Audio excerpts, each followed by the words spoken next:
Salut à toi citoyen, c'est Vesti, c'est Steven, bienvenue sur la chaîne du citoyen prévoyant. Aujourd'hui on va parler stratégie d'achat pour un citoyen prévoyant, comment faire des économies et éviter de se faire par le système. Alors, je vais vous parler de ce que je fais moi, ce que je mets en place, et j'espère que ça va vous donner des idées pour faire des économies. Donc, je commence déjà à prospecter autour de mes proches pour savoir qui serait intéressé de se réunir pour qu'on puisse faire des économies pour un achat spécifique par mois. Et avec cette somme, on va aller pouvoir acheter quelque chose en gros pour avoir une force de frappe, un peu comme une centrale d'achat. L'idée, c'est d'être plus fort ensemble pour pouvoir démarcher un producteur, que ce soit un producteur de légumes, un producteur d'animaux, ou tout simplement une entreprise, pour pouvoir faire des économies. Pour ce fait, une fois que j'aurai constitué mon groupe, l'idée c'est de passer en association. Parce que lorsqu'on est une association, on devient une entité. Et lorsqu'on est une entité, on est crédible auprès de nos interlocuteurs. Parce qu'en tant que simple citoyen, la plupart des gens nous ferment la porte au nez. Certains préfèrent travailler avec une entité comme une association, parce qu'on a un numéro de SIRET, on a des papiers en règle, ils peuvent nous faire des factures et être dans les règles. Donc nous, ce qui nous intéresse, c'est être dans les règles et de faire des économies. Le but, c'est que tout le monde soit gagnant. Donc du coup, j'ai commencé à me dire, par exemple, pour le premier mois, qu'est-ce que je vais faire? Qu'est-ce qu'on va acheter? Alors j'en ai parlé avec 2-3 personnes, et la première économie qu'on a envie de faire, c'est par exemple sur la viande. Donc, j'ai commencé à appeler plusieurs éleveurs de ma région. J'en ai pas trouvé. Donc j'ai regardé sur les régions qui collent ma région où j'habite actuellement. Et c'est la Bourgogne. Et en Bourgogne, j'ai trouvé un éleveur. Ça peut être un éleveur de cochons, un éleveur de chèvres, un éleveur d'agneaux, de moutons, un éleveur de doigts, un éleveur de canards, de poulets, peu importe. Par exemple, je vais démarcher un éleveur de moutons, et lorsque je lui demande le prix de son mouton, il me dit que c'est 300 €. En fonction des éleveurs que vous allez appeler, ce sera entre 180 et 300 €. Pour le mouton, je parle. Et évidemment, si vous prenez un mouton, il ne faut pas en acheter pendant la période de l'Aïd. Parce que l'Aïd, effectivement, comme il y a une forte demande, donc les prix montent. Donc c'est pas intéressant pour nous. Ceci étant, si vous achetez en dehors de cette période, vous allez acheter un mouton à un prix assez raisonnable. Donc aux alentours de 200-250 € peut-être. Bref, l'idée est que en allant voir cet éleveur et de lui dire qu'on vous achète directement de la viande à vous, et vu qu'on est dit famille, on va peut-être pas manger un mouton entier par famille, parce que ça fait quand même, un mouton à l'âge adulte peut peser entre 45 à 160 kilos. Donc au moins à 2 familles, on peut prendre un mouton et prendre chacun la moitié. Si un mouton coûte 300 €, ben ça fait 150 € par personne. Et pour 150 €, vous avez 80 kilos de viande. Vous vous rendez compte? 80 kilos de viande. Bien sûr, un petit peu moins parce qu'on enlèvera la tête, la peau, les pattes, les abats. Donc vous allez avoir un peu moins de viande. Mais tout ça pour 150 €. Si vous faites votre calcul, la viande vous reviendra à 1,87 € le kilo. Donc c'est très intéressant. Il faudra juste rajouter une petite monnaie pour le boucher qui va venir tuer l'animal dans les règles et vous la découper. Évidemment, c'est un boulot, donc forcément, c'est en plus. Mais c'est pas excessif. Vous vous y retrouvez tout à fait. Vous allez vous retrouver avec de la viande de qualité, si vous choisissez un bon éleveur, peut-être même de la viande bio, à un prix plus que raisonnable. Parce qu'il n'y aura pas tous les intermédiaires. Vous voyez comment on peut faire un calcul assez intéressant? En plus de faire des économies, avec cet éleveur, vous allez pouvoir également créer du lien social. Pourquoi? Parce que peut-être que cet éleveur est également agriculteur. Donc aujourd'hui, vous lui prenez de la viande, demain, vous lui prendrez peut-être des légumes ou des fruits. Donc c'est gagnant-gagnant pour tout le monde. Actuellement, nos agriculteurs français tirent la langue. Alors c'est une manière de les soutenir. Ils vont vous vendre leurs marchandises un petit peu plus cher, mais ce sera toujours moins cher que la grande distribution. Donc tout le monde est gagnant. C'est une manière de soutenir l'agriculture française et en même temps de nous permettre de manger quelque chose de sain et pas cher. Si vous habitez pas très loin de la mer, vous pouvez également utiliser cette méthode pour pouvoir acheter du poisson en grosse quantité certes, mais moins cher. Par exemple, tous les matins, les pêcheurs ils rentrent au port et ils vendent leur cargaison à la criée. Donc à la criée, il y a des acheteurs de toute la France qui appellent les industriels, des restaurateurs pour acheter du poisson. Mais à la fin, il reste toujours des caisses de poissons ou de crustacés invendus. Et là, les prix chutent, parce que personne n'en veut. Donc le fait d'être en association, vous pouvez aller démarcher la criée et lui acheter par exemple une palette de ce qu'ils ont.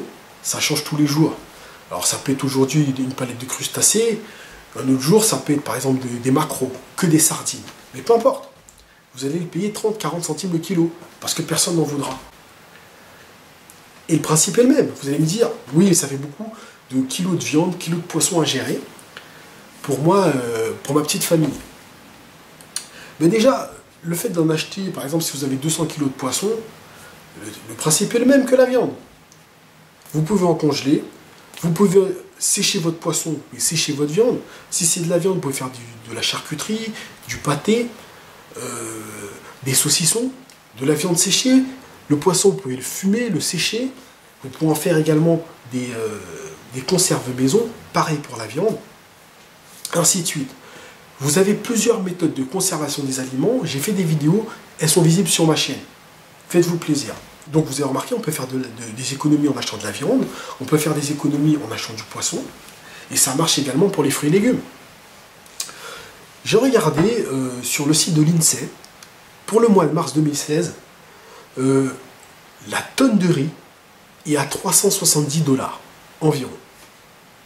Alors sûrement c'est hors taxe, mais peu importe. 370 $, la tonne. Donc vous allez me dire, mais qu'est-ce qu'on va faire avec une tonne de riz? Mais ce ne serait pas si simple, parce que vous ne pouvez pas acheter une tonne de riz directement, pour l'avoir à ce prix-là. Donc il y a un certain nombre de tonnes que vous devez acheter. J'ai regardé sur le site Solostock. Ce sont des grossistes. Il y en a plein des grossistes. Il y a Agidra, Espace Agro, etc., etc. Mais sur Solostock, le site internet est visible, vous pouvez y aller. Vous allez payer la tonne de riz 250 €. Mais pour avoir ce prix-là, il faut acheter un minimum de 10 tonnes. Ça fait beaucoup, beaucoup de riz. Je comprends tout à fait.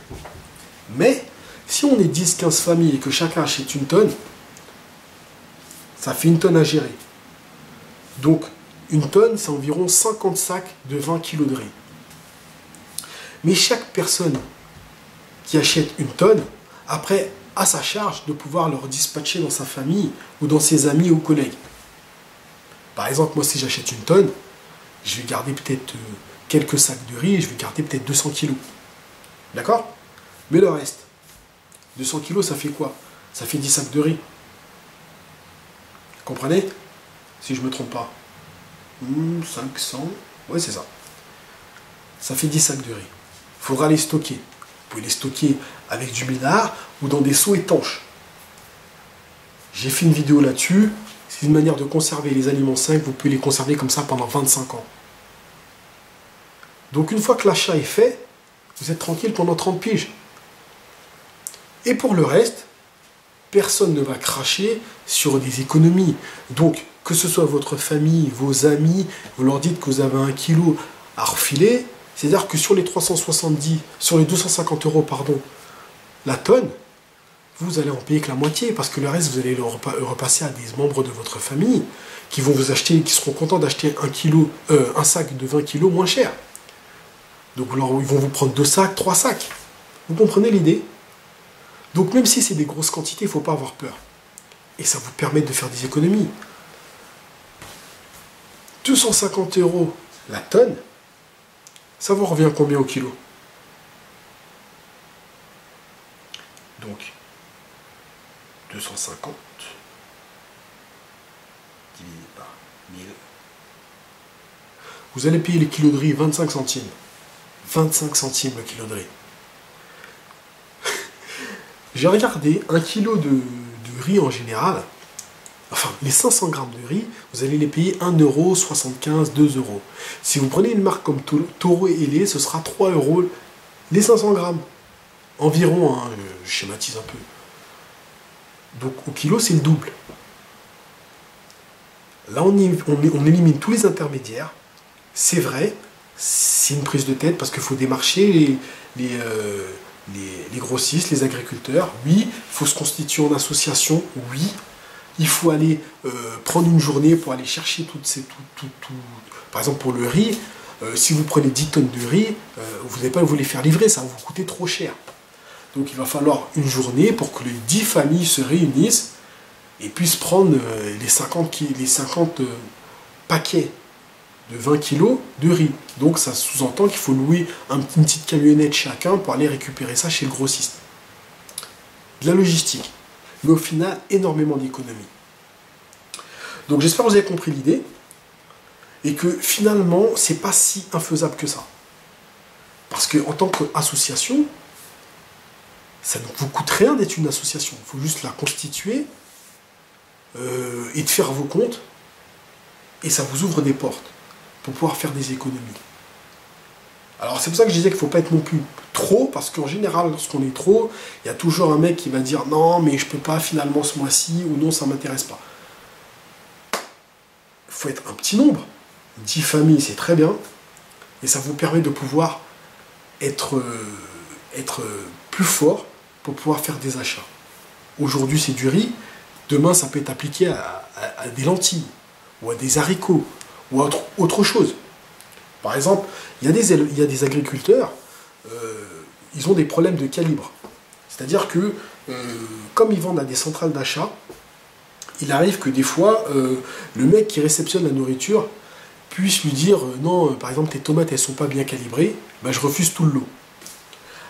Lorsque le mec il se fait refuser une tonne de tomates, par exemple, ou une tonne de je sais pas quoi, ben là, ça c'est poubelle, parce qu'il l'a emballé, tout, qu'est-ce que vous voulez qu'il en fasse? Parce que de toute façon, la centrale d'achat de Auchan, Carrefour ou autre refuse sa marchandise.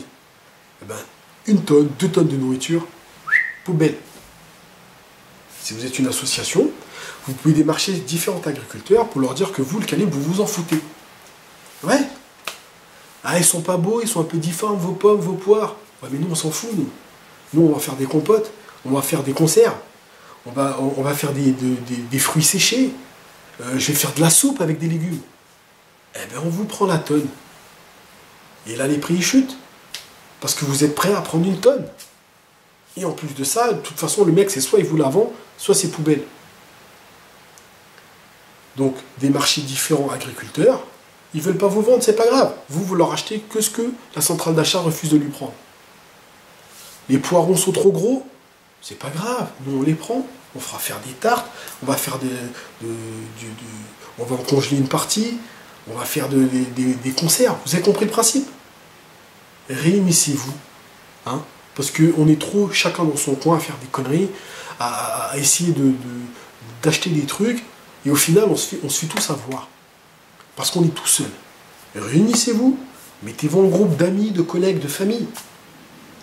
Même si c'est un groupe de 5 familles, c'est pas grave. Vous pourrez peut-être pas acheter, vous n'aurez pas une puissance de frappe aussi grosse qu'un groupe de 20 familles, mais c'est pas grave. Vous aurez quand même un pouvoir de négociation. Constituez-vous une petite association.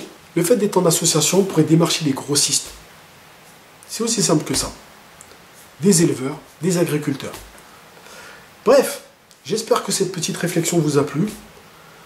Si vous avez d'autres idées, je suis preneur. Hein. C'était ma petite réflexion. En tout cas, c'est ce que je vais mettre en place. Je pense que je vais faire beaucoup d'économies. J'ai parlé déjà avec certaines personnes de mon entourage. Ils ne sont pas survivalistes. Et on s'en fout. Parce que ce qui compte, c'est les économies qu'on va faire. Donc là, les gens, ça leur parle. Donc, réunissez-vous. Ne restez pas tout seul dans votre coin. Et arrêtons de nous faire par le système. J'espère que cette petite vidéo vous a plu. Partagez-la sur les réseaux sociaux. Et je vous dis à très bientôt pour une nouvelle vidéo du Citoyen.